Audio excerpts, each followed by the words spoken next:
Ar esate buvę situacijoje, kai svetainėje internetas puikiai veikia, bet vos tik nueinate į tolimiausią miegamojo ar terasos kampą ir viskas sustoja, jūsų pagrindinio maršrutizatoriaus tiesiog neužtenka?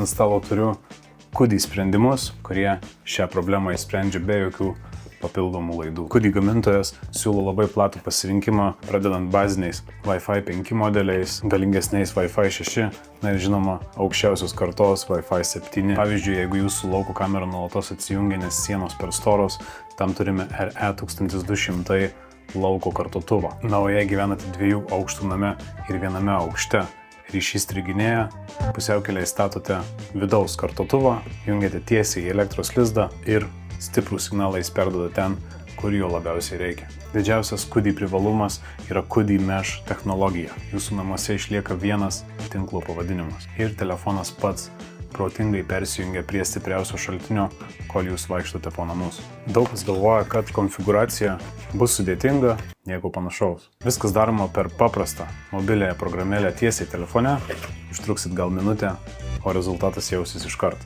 Taigi, jeigu namuose ar lauke turite juodų Wi-Fi zonų, Kudi kartotuvai yra greičiausias ir turbūt pats pigiausias būdas tai sutvarkyti be jokių meistrų iškvietimų. Visą asortimentą rasite pas mus BK-Grupė.lt internetinėje svetainėje. Nuorodą paliksiu šio video aprašyme. Na ir žinoma, jei video buvo bent kažkiek naudingas, nepamirškite uždėti pirštą į viršų ir pasimatom kitose apžvalgose.